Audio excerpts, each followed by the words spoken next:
Señores, muy buenas tardes. En nombre de la Facultad de Filosofía y Humanidades de la Universidad de los Andes, les damos la más cordial bienvenida al lanzamiento virtual del libro La herencia colonial en el Chile republicano, esculturas en madera policromada, producidas en la zona centro-sur de Chile entre los siglos XVIII y XX, editado por la académica de la Universidad de los Andes y directora del Máster en Historia y Gestión del Patrimonio Cultural, Marisol Richter.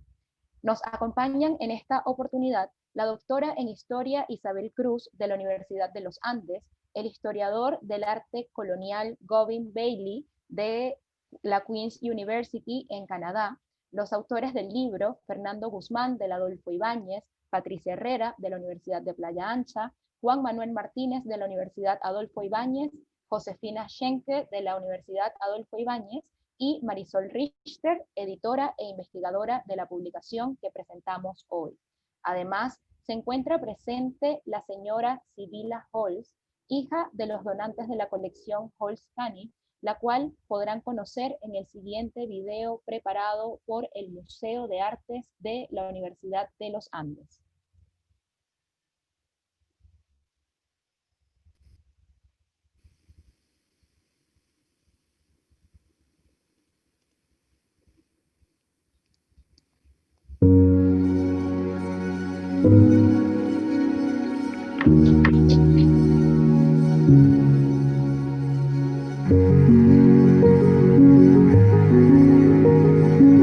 El Museo de Artes de la Universidad de los Andes se abrió gracias a la donación de una colección de la señora María Loreto Marín. Antes de eso, la universidad no contaba con un museo. Por lo tanto, cuando esta colección llegó, que está compuesta por pinturas y esculturas surandinas coloniales, se decidió armar el museo en función a esta colección, abriendo el museo finalmente justamente hace 10 años, en octubre del año 2010.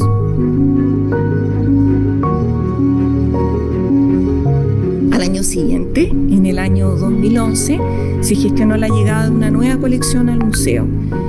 Se trata también de una colección de arte religioso. En este caso son 55 figuras de pequeño formato, detalladas en madera, tanto de santas, de santos, de vírgenes y figuras de Cristo, que hoy integran la colección y se encuentran exhibidos en el museo desde este año.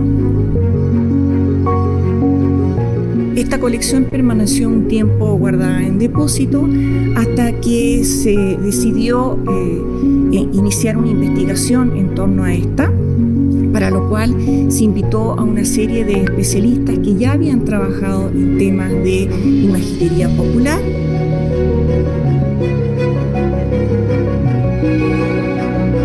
El año 2015 se dio inicio entonces a esta investigación, invitando a los profesores Fernando Guzmán y Josefina Schenke de la Universidad Adolfo Ibáñez, a Patricia Herrera de la Universidad de Playa Ancha y al curador independiente Juan Manuel Martínez, a lo que me sumé yo también con la investigación de uno de estos textos.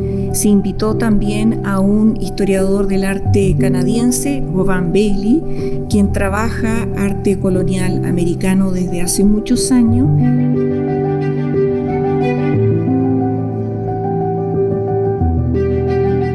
Este conjunto de 55 figuras llegó a la universidad y rápidamente se lo llevó a nuestro taller de restauración para establecer un diagnóstico material y estructural de cada una de las figuras. En general, las figuras se encontraban en buenas condiciones, algunas con algunas partes fracturadas, como sus brazos o piernas e incluso cabeza, lo que de manera muy interesante nos habla sobre el uso de estas esculturas por parte de los devotos, las personas que las tenían en sus casas, ¿no?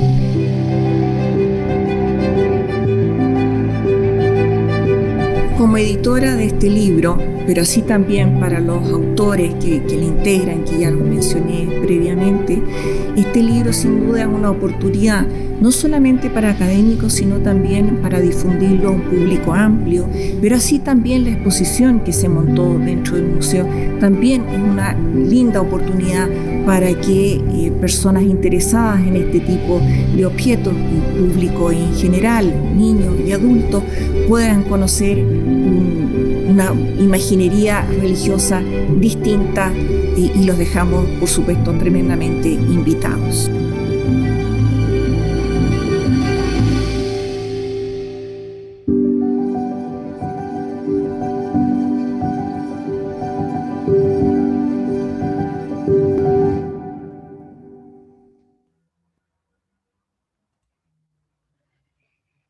El programa de esta tarde contempla, en primer lugar, unas palabras de la editora de este libro, Marisol Richter. Pero antes, a nombre de RIL Editores, quiero decir que para nosotros es una gran alegría haber colaborado en la edición de La herencia colonial en el Chile republicano, esculturas en madera policromada producidas en la zona centro-sur de Chile entre los siglos XVIII y XX, que hoy pasa a formar parte de nuestra colección de libros académicos y que además se convierte en la tercera publicación que realizamos junto a la Universidad de los Andes, en lo que esperamos sea una unión que continúe creciendo y nos permita seguir creando obras de alto valor patrimonial, literario y científico junto a esta casa de estudios y sus investigadores. Marisol, tienes la palabra. Gracias, Mariana. Buenas tardes. Es un tremendo gusto poder compartir con ustedes este momento junto a Josefina, Fernando, Obán, Patricia, Juan Manuel, Sibila, Isabel, y puedo seguir nombrando. La colección de esculturas de santitos populares llegó a la universidad gracias a la buena intuición de Josefina Schenke e Isabel Cruz, ya hace varios años como apareció en el video, ¿no? Una colección que entró a este museo justo hace 10 años, a comienzos del 2011, y que hoy se encuentra en exhibición, como pudieron ver en el video, y también como lo pueden ver a mis espaldas. En tanto, el proyecto del libro se demoró un poco, sus artículos se tomaron un tiempo. Primero, por pensar quiénes iban a ser los investigadores que podían integrar este estudio, teniendo en cuenta que el tipo de figuras a trabajar, que suele denominarse escultura popular, ha sido poco estudiada y a la fecha, sobre todo por los historiadores del arte. De este modo, los historiadores que integraron finalmente el equipo han tenido algún acercamiento con esculturas de estas características. Conocían otras colecciones, habían trabajado con algunas de ellas, habían revisado bibliografía correspondiente y aportado contextos y nuevas aproximaciones en torno a ellas. A partir de lo anterior, este grupo se reunió en una serie de ocasiones para definir los asuntos que podríamos abarcar o qué interesaba a cada uno investigar, como también sobre las fuentes que nos permitieran respaldar los estudios, precisamente por la falta de estudios previos, ¿no? Agradezco profundamente a cada uno de ustedes, los investigadores, a Gobán con su prólogo, por haber aceptado acompañarme en este proceso, y agradezco también a la distancia a los fotógrafos Rolando Yarzún y Eduardo Cifuentes por las imágenes de la colección Holz-Kenny que acompañan la publicación. Igualmente agradezco a Marta Viviani y la Dirección de Extensión por su apoyo y su perseverancia. Sin ella no hubiera podido sacar adelante este proyecto. Y a Ana María Lucchini, conservadora que diagnosticó cada una de las piezas de la colección Holz-Kenny, que luego se intervinieron con un criterio de conservación material y no de restauración. De este modo, los daños no se ocultaron, sino que permitieron ver la pátina del tiempo, la riqueza estética, tal como se recibieron hace 10 años, pero en buen estado ahora, ¿no? Agradezco también a Ignacia González por ayudar en montar la exposición. Eso es todo. Muchas gracias a todos. Muchas gracias, Marisol. Para continuar con esta presentación, quiero dejar la palabra al doctor en Historia del Arte Colonial, Govin Bailey, quien prologó este libro. Govin es profesor de la cátedra Alfred e Isabel Bader de Arte Barroco del Sur de América en Queen's University. Es autor de los libros Art in Colonial Latin America, Art on the Jesuit Missions in Asia and Latin America, Barroco en Rococo, entre otros. Govin, tienes la palabra. Gracias. En primer lugar, quisiera agradecer a Marisol Richter y Isabel Cruz por la oportunidad de escribir un capítulo para su catálogo y por la oportunidad de participar en el lanzamiento del libro hoy. Las maravillosas y pequeñas esculturas de madera policromadas de la frontera de la colección Holz-Kenny han sufrido el destino de muchas otras piezas que todavía se caracterizan como arte popular, a falta de un término más adecuado. Primero, por ser obras privadas, realizadas para altares domésticos y capillas, han sido descuidadas por la historiografía de arte, la que tradicionalmente favorece el estudio de obras destinadas al culto público. Estas, además, se adhieren a los estándares de la metrópoli y reflejan el claro desarrollo estilístico sobre el cual se fundó el campo de estudio de la historia de arte. En segundo término, estas parecen estar fuera de lugar, ya que se relacionan más con los estilos virreinales que con los de inicio de la época republicana, a la que pertenecen cronológicamente la mayoría de ellas. A la era de las academias, la del mármol y de las nuevas influencias de Europa, particularmente de Francia y Italia. Finalmente, estas figuras se encuentran entre dos campos académicos que han tenido poco contacto entre sí, el del arte virreinal y el de la época de la independencia.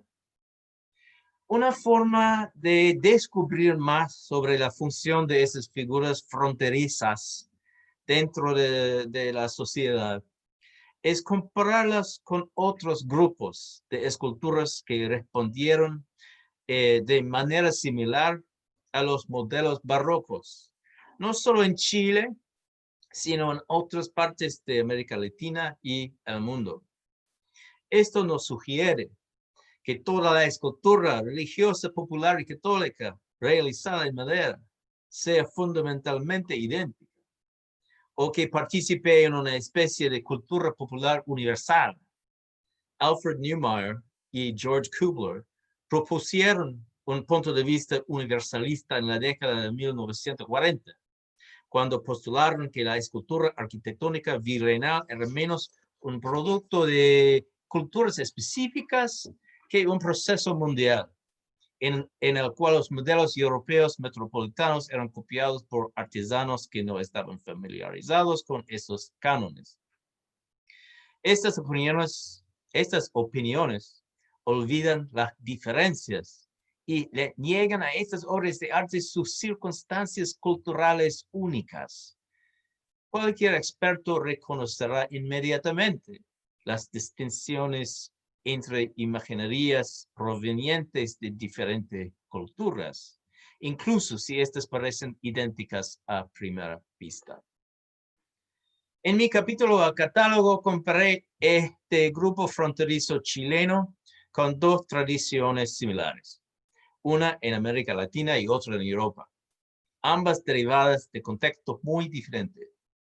La primera es la cultura doméstica de pequeñas dimensiones del Paraguay, de los siglos XVIII y principios del XIX, la cual se diferencia de la escultura del retablo monumental que es más conocido, o de la escultura procesional de las reducciones. Algunas se originaron en las misiones jesuitas y franciscanas, donde fueron confeccionadas por guaraníes entrenados en talleres misioneros, y se usaron en hogares comunales de las correspondientes aldeas. Sin embargo, a comienzos del siglo XX, es probable que se hayan realizado más figuras en aldeas seculares, para casas particulares, por escultores que habían abandonado las misiones o por aquellos entrenados por estos artesanos. La segunda tradición, a la que me refiero aquí, consiste en la escultura de Žemaitija, región occidental de Lituania, entre los siglos XVIII y principios del XX. Esta se destinó a santuarios de casas rurales, al igual que las esculturas fronterizas, pero también y de manera muy extensa en campo abierto, para demarcar fronteras entre propiedades, señalar lugares sagrados y proteger el ganado. Con frecuencia, las imágenes fueron alojadas sobre un tipo de santuario, sobre un poste, ubicado al borde de un camino, o en una pequeña capilla situada en medio del campo de un agricultor. Por lo tanto, estas figuras están vinculadas a la geografía, a la agricultura y a los viajes, de una manera que los otros dos grupos escultóricos, fronterizo chileno y guaraní, no lo están. Dejo hasta aquí las explicaciones en relación con las diferencias. Visualmente, los ejemplos guaraní y lituano son sorprendentemente similares al grupo fronterizo chileno. Son pequeños, frontales y rígidos, a menudo con los brazos extendidos hacia afuera y colocados sobre una pequeña base de madera. Están tallados en una sola pieza de madera, excepto algunos de las manos. Están talladas principalmente por frente y no fueron destinadas para ser vestidas ni contar con cabello natural. Estos artesanos de geografías disímiles trataban los drapeados de los textiles, las costillas y los cabellos de forma esquemática, valorando patrones y ritmos, pero abandonan la representación naturalista de la figura humana. Sus rostros a menudo son inexpresivos y de mirada impasible. Su iconografía se reduce al mínimo, lo que demuestra que su función era simbólica, no narrativa. Finalmente, ninguno de los tres grupos se desfía significativamente de la iconografía católica estándar. Dicho lo anterior, la dificultad para reconocer las iconografías específicas de estas figuras radica en el desconocimiento del contexto para el cual fueron creadas. Es imposible identificar la representación de los trajes, costumbres tradicionales de estos santos, cuya iconografía es cristiana. Aunque es un entorno artificial, el museo es un buen lugar para que estas esculturas chilenas sean conservadas. El Museo de Arte de la Universidad de los Andes ofrece una nueva oportunidad para que académicos, estudiantes y el público en general aprecien este importante patrimonio recuperado y, a través de la conservación, lo preservan. Como el folclorista norteamericano Henry Glassie comenta, el museo parece un espacio sobrenaturalmente neutral, pero los museos sirven para el fin práctico de preservar las obras de arte de los daños en ambientes controlados por la humedad, la luz y la temperatura, y ponerlos a disposición de los devotos que estén dispuestos a pagar por su mantenimiento. Abandonados a la naturaleza, los artefactos se agrietan, se marchitan, se desvanecen y mueren. En museo, templos o casas, estos existen dentro de sistemas de los cuales dependen para vivir. Fin de la cita. Esta exposición y este libro pueden fomentar la conciencia sobre estas esculturas y animar a otras instituciones a cuidar mejor sus propios ejemplares. Estas iniciativas permiten, además, aprender más sobre la historia y el contexto de esta imaginería. La conciencia pública de la existencia de estas esculturas podría inspirar a personas de todo el territorio centro-sur de Chile a compartir información sobre el pasado de sus comunidades y a buscar en sus armarios, cofres y áticos ejemplares de los que ni siquiera se saben. Nunca ha habido un mejor momento para reevaluar estos objetos. En nuestro mundo, donde la globalización y la producción en masa de corporaciones multinacionales amenazan como nunca la individualidad cultural y en donde cada vez más la producción artística es mercantilizada. Estas esculturas sirven como elocuentes testigos de la resiliencia local y de la humanidad. Gracias. Muchas gracias, profesor. Para continuar, dejo con ustedes a la doctora Isabel Cruz Ovalle, profesora titular ordinaria del Instituto de Historia de nuestra universidad. Es doctora en Filosofía y Letras, mención en Historia del Arte, Universidad de Navarra, en España, y miembro de número de la Academia Chilena de la Historia.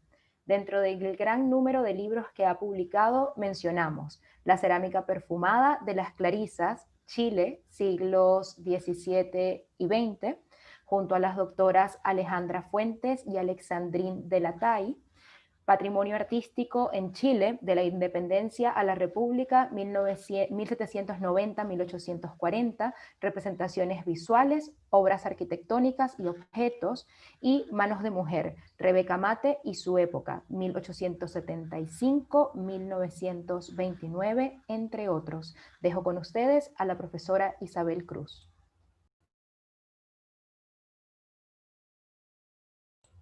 Profesora, tiene el audio desactivado. Muy buenas tardes a todos.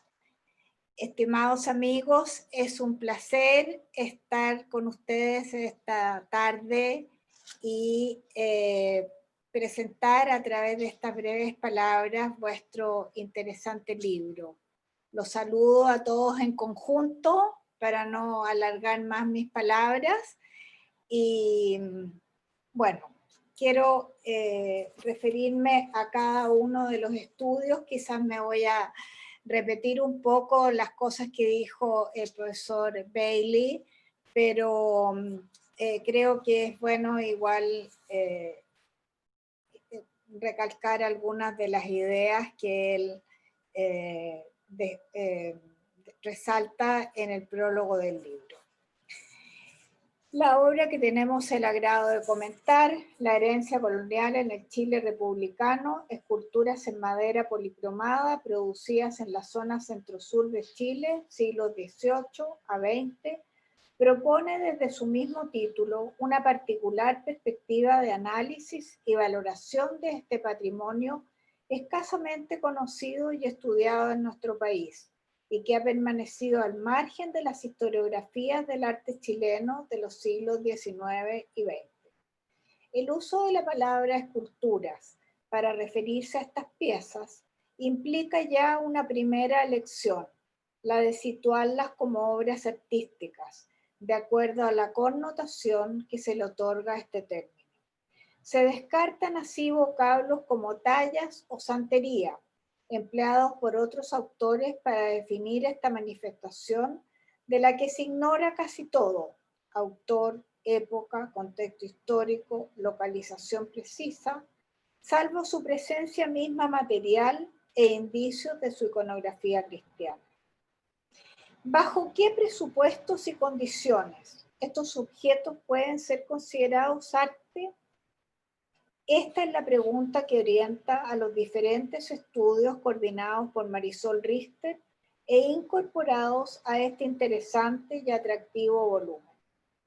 Cada uno de los autores desarrolla en su trabajo una mirada específica y el conjunto ofrece una reflexión amplia y actualizada acerca de las distintas problemáticas que esta manifestación suscita.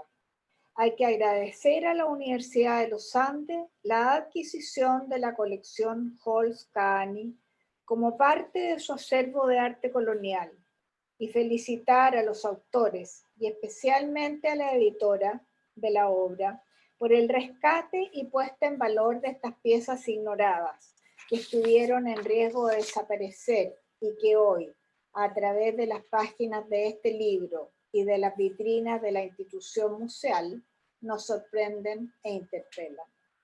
Son obras que no encajan precisamente en las categorías artísticas oficiales establecidas para el arte del siglo XIX, como reflexiona el profesor Bailey en su prólogo. siglo que se inicia con el gusto neoclásico europeo y que tampoco corresponden plenamente a los modelos virreinales ya desfasados, con los cuales, no obstante, él advierte mayor concordancia. Propone como ejemplos de similitud de este grupo de tallas, que denomina fronterizas chilenas, dos tradiciones similares en distintos contextos, mostrando así sorprendentes analogías formales, carentes empero de una directa relación de influencia. La escultura doméstica de pequeñas dimensiones de Paraguay, de finales del siglo XVIII, comienzos del XIX, elaborada por guaraníes en las misiones jesuitas y franciscanas, y más aún insólitamente, la escultura Chematliha, ya no sé cómo se pronuncia, en Lituania Occidental, destinada a santuarios de casas rurales y a ser implantada en los campos, tal como señaló él, como signo sagrado y demarcación de propiedades. Sin duda, estas comparaciones son sumamente enriquecedoras y permiten la inserción de esta imaginería en un área más vasta, regional y mundial, aunque desde el ángulo opuesto al de la actual globalización, como una resiliencia, según señala el historiador del arte, y también me atrevería a decir como una resistencia local y popular a los procesos de uniformidad posmoderna, que permitiría a estas comunidades reencontrarse a sí mismas en el cultivo de sus formas tradicionales. Sobre el significado y empleo del término arte popular, que con frecuencia ha definido en publicaciones especializadas manifestaciones como las que se estudian en este libro, reflexiona a su vez Fernando Guzmán. Nos precave sobre su uso peyorativo y discriminador, aclarando que en este caso, como en el de otras expresiones de escultura religiosa, estéticamente no académicas, no se trata de una incapacidad para resolver el problema de las formas y de la iconografía a fin de expresar el culto cristiano. El autor fundamenta aceptadamente esta diversidad en una autonomía formal y devocional, que implicaría no solo una producción propia de estos objetos, sino una recepción singular dentro de una comunidad específica, que se distancia de las normas del arte occidental y de las prácticas religiosas oficiales, tanto en sus antecedentes como en su simultaneidad. Al revertir los argumentos convencionales sobre el arte popular, Fernando Guzmán demuestra cómo la marginalidad y la exclusión del arte de su tiempo, de que ha sido objeto esta escultura, pueden devenir en oportunidad para transgredirlo, como ha sido el caso de la imaginería chilota. Nos propone mirar entonces esta autonomía como opción para el afloramiento de una variante propia, local y diferenciada, tanto de la escultura barroca que la precede, cuanto de la escultura realista decimonónica que le es contemporánea. El reconocimiento de la diversidad y autonomía que este libro otorga a la escultura religiosa popular ha sido posible, explica Juan Manuel Martínez en su trabajo, a través de las vicisitudes de un largo y azaroso proceso histórico que parte del rechazo para acceder finalmente al aprecio. La relación de estas obras con la cultura estaría mediada no solo por los criterios de la estética oficial, sino por los preceptos de la Iglesia Católica del siglo XIX en relación con las imágenes, por el conocimiento de los aficionados y conocedores que reparan en ella, para acceder posteriormente al análisis de historiadores del arte, etnólogos y antropólogos. Juan Manuel Martínez privilegia en su enfoque la amplia óptica de la veneración cristiana por ciertos objetos a los que se otorga un carácter sacral, en este caso los cuerpos tridimensionales de figuras divinas y santos tutelares, que trasuntan la energía de lo sobrenatural. Es interesante este punto de vista al sugerir que la veneración por parte de sus devotos no se efectúa solo a través de la vista, sino del sentido del tacto, siempre parte esencial del culto en sus niveles originarios. El tocar la imagen sagrada o la reliquia, el besarla, estrecharla para sentirla más cercana y por tanto más fuerte y protectora, es una práctica tradicional cristiana que hasta hoy forma parte del fenómeno denominado por los sociólogos y antropólogos religiosidad popular. No importa cuán elemental sea la imagen, si se la ha dotado de esta vitalidad de los santos. Aunque la comprensión de este hecho elemental para la sociología religiosa y que otorga a las obras un innegable valor cultural y antropológico, se ha dado tardíamente en nuestro país hacia mediados del siglo pasado, ha permitido, como explica el autor, permear la historiografía artística. Tras un largo itinerario, estas piezas salidas de los talleres de los arteros, imaginadas durante tanto tiempo de los discursos de las bellas artes, han logrado traspasar la barrera de los prejuicios estéticos y culturales, accediendo a recintos de exposiciones, primeramente bajo el rótulo entonces peyorativo de arte popular y visibilizándose luego en colecciones especializadas en nuestros museos.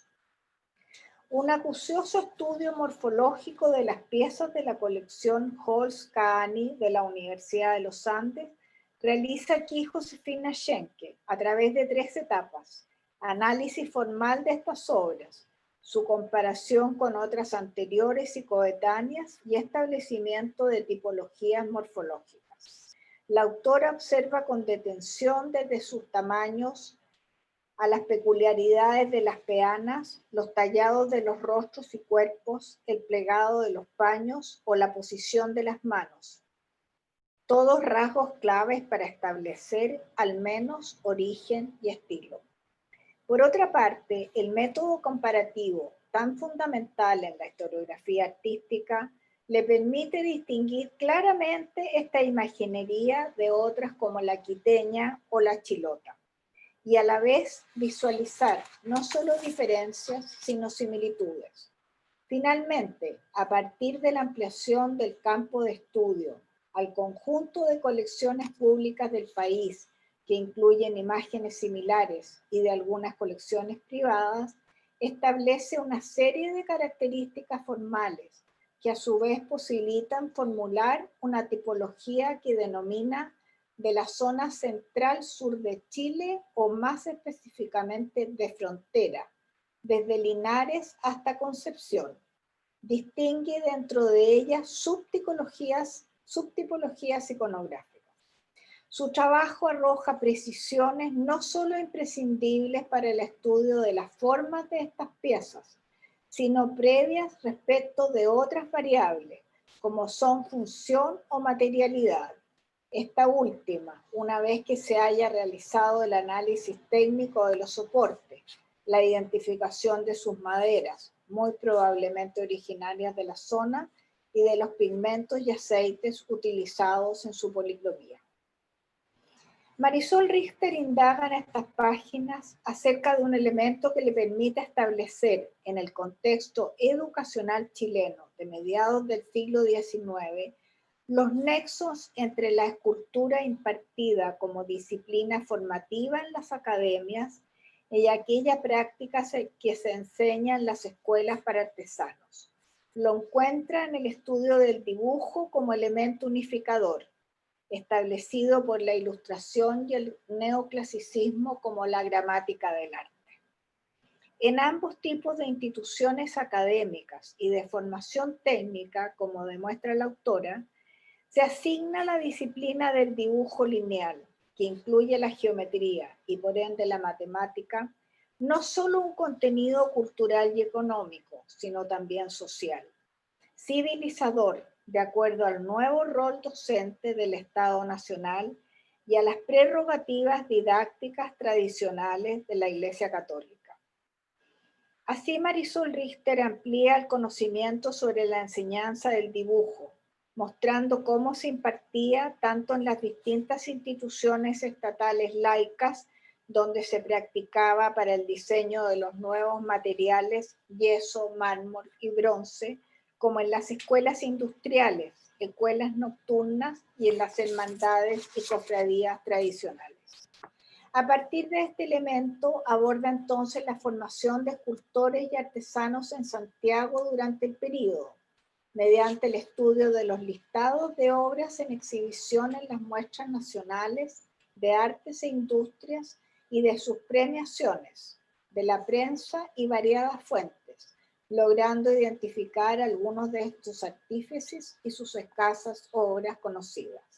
Si bien la enseñanza del dibujo fue considerada esencial para alcanzar el progreso técnico al que el país aspiraba, según la autora, el dominio de la estética académica conduciría, hacia finales del siglo XIX, a la disociación entre artistas y artesanos, siendo estos últimos relegados a las periferias urbanas y a las zonas rurales.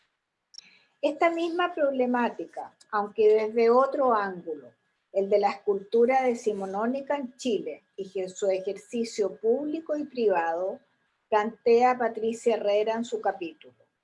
El nexo entre la imaginería tradicional y la escultura practicada autónomamente como arte lo descubre la historiadora en la formación de tipo artesanal que recibieron nuestros primeros escultores nacionales, José Miguel Blanco y Virginio Arias.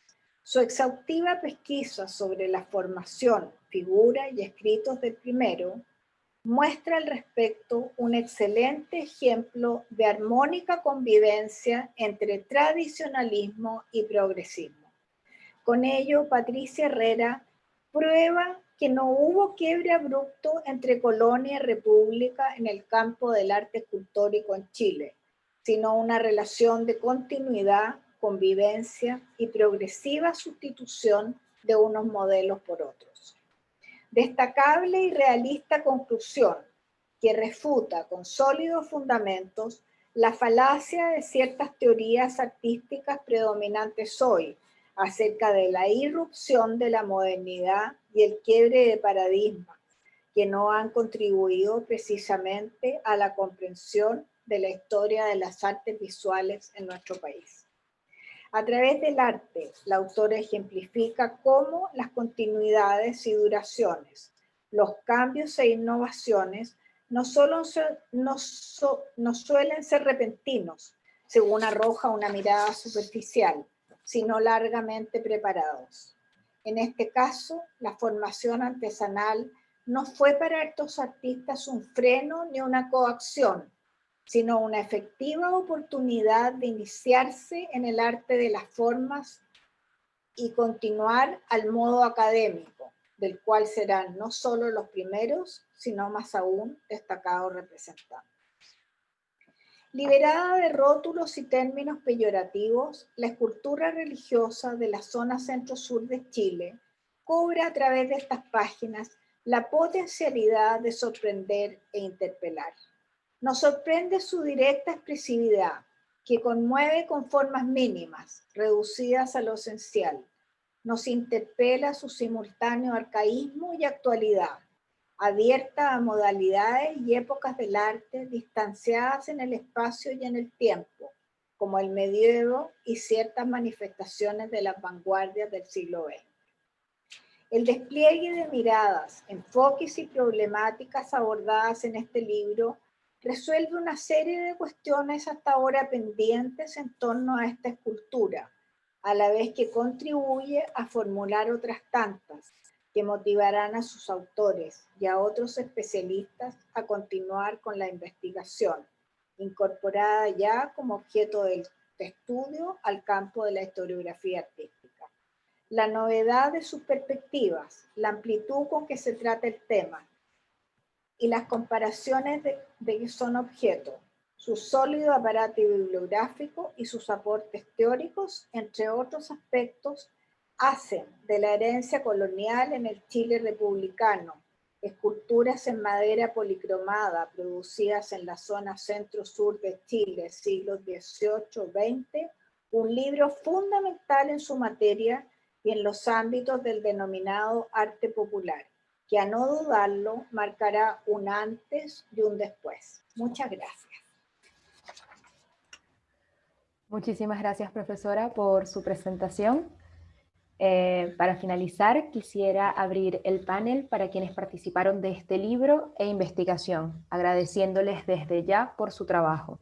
Josefina Schenke, Fernando Guzmán y Juan Manuel Martínez de la Universidad Adolfo Ibáñez, Patricia Herrera de la Universidad de Playa Ancha y además la señora Sibila Holz, hija de los donantes de la colección Holz-Cani, dirán unas breves palabras.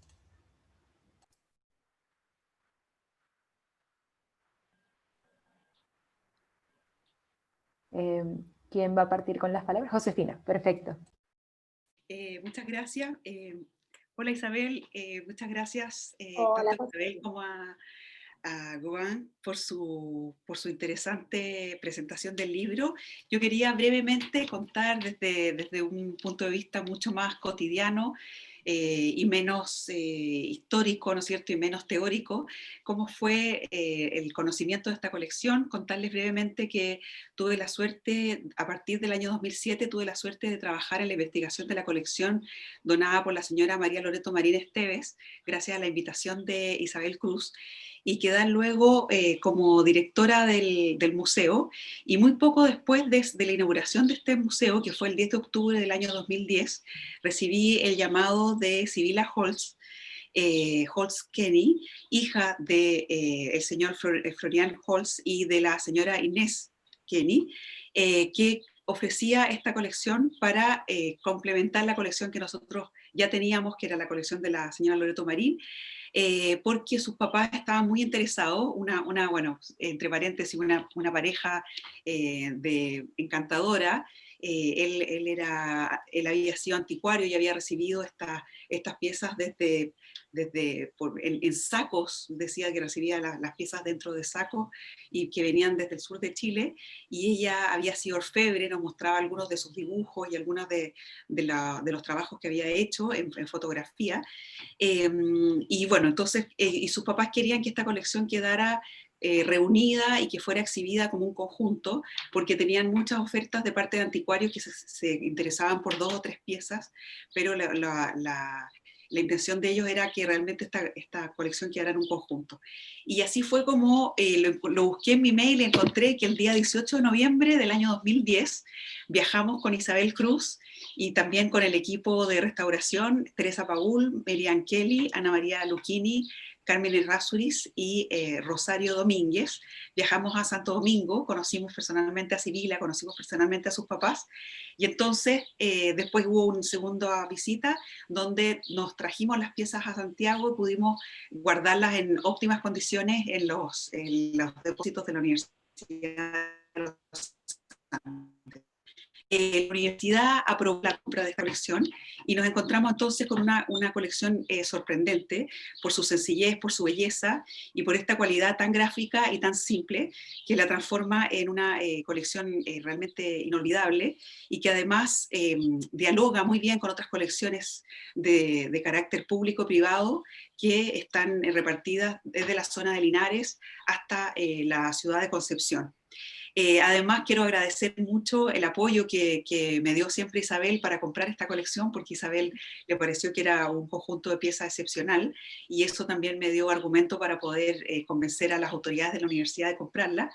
Y también quiero agradecer, bueno, a Marisol por el trabajo que hizo para la edición de este libro extraordinario, y además agradecer también a Sibila, porque conocer esta colección me abrió las puertas para el estudio de otras colecciones y para también, y me abrió la curiosidad hacia estas piezas olvidadas por todos nosotros como historiadores del arte, y que ahora por primera vez tienen el lugar que se merecen en este libro también editado y también escrito por mis compañeros.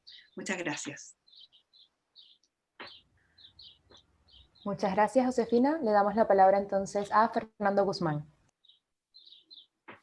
Me sumo a los agradecimientos a Isabel y a Gobán por la presentación del libro, y quisiera decir, claro, algo que ya se ha dicho de alguna manera, pero los historiadores del arte necesitamos objetos para pensar y para hablar y para escribir, y por lo tanto si no hubiese colección, si no hubiese existido dos personas que se preocuparan por conservar este conjunto, lo que estamos haciendo hoy día habría sido imposible. Nuestro trabajo como historiadores del arte no habría existido porque no habríamos tenido esos objetos. Así que agradecerles a ellos por ese cariño por estos objetos, ese interés por las personas que los tallaron, por las personas que los tuvieron, que los usaron.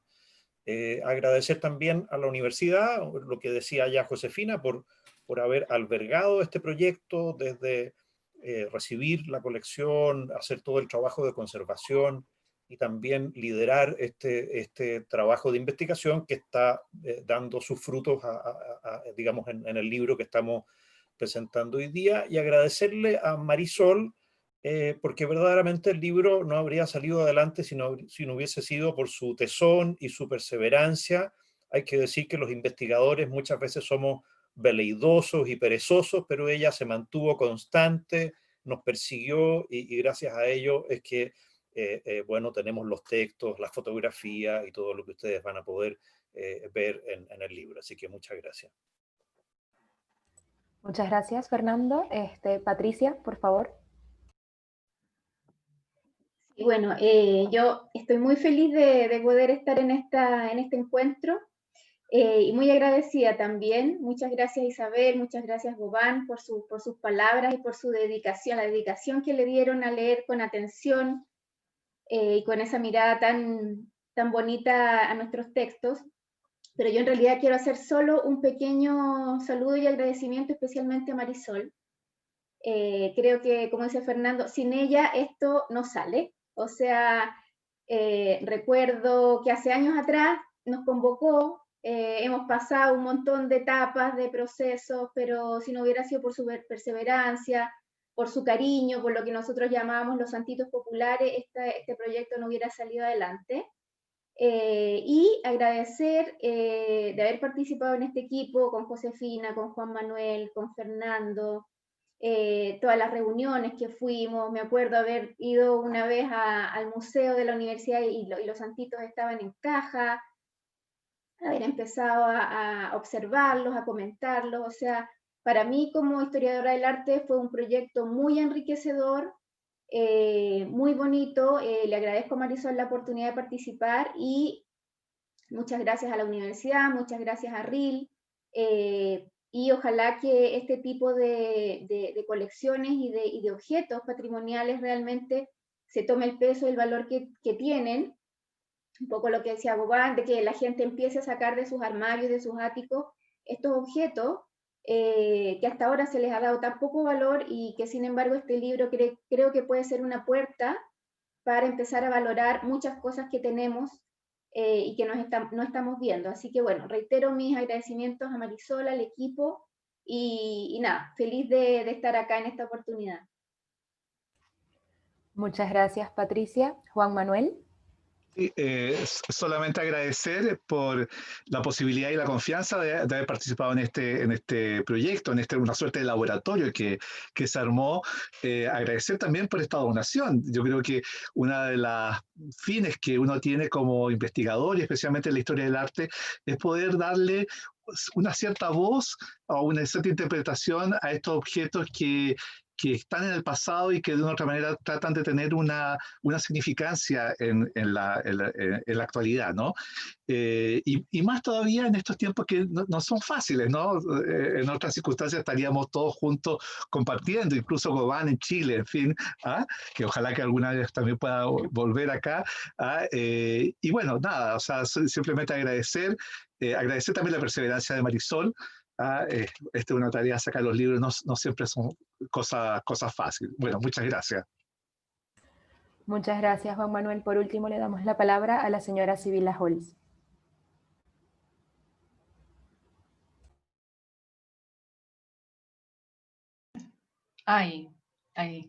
Bueno, a mí también no me queda otra que agradecerles mucho. Estoy muy emocionada por el fin que tuvieron estas figuritas que estuvieron muchos años guardadas y que mis padres no quisieron, bueno, deshacerse, como decía Josefina Schenke, no querían deshacerse así nomás.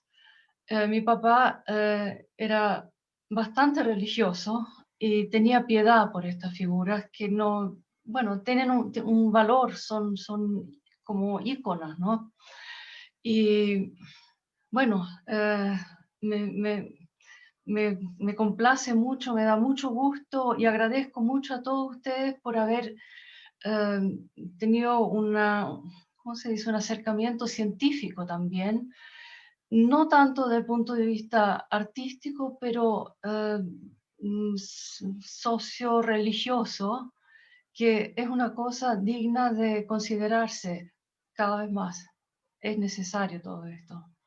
Y con esto les agradezco nuevamente y gracias por haberme invitado también.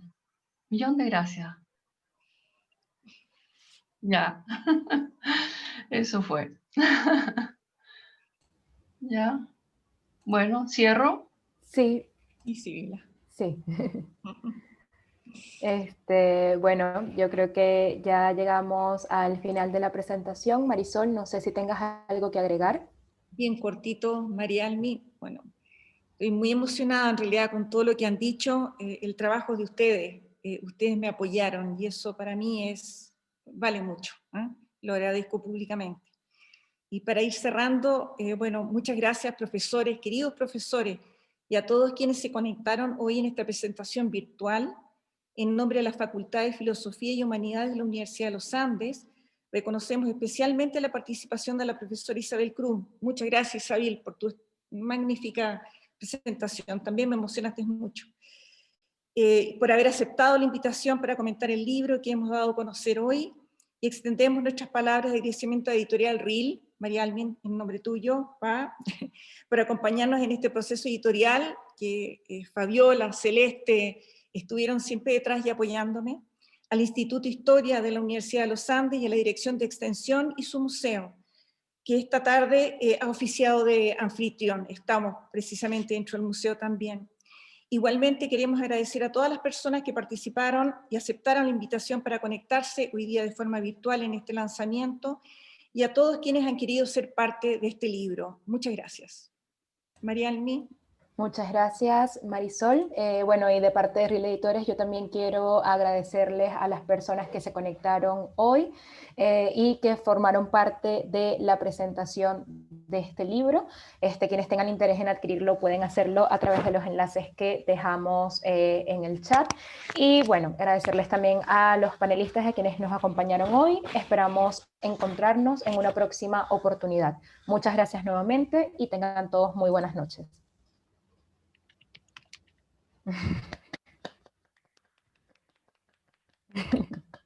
Gracias.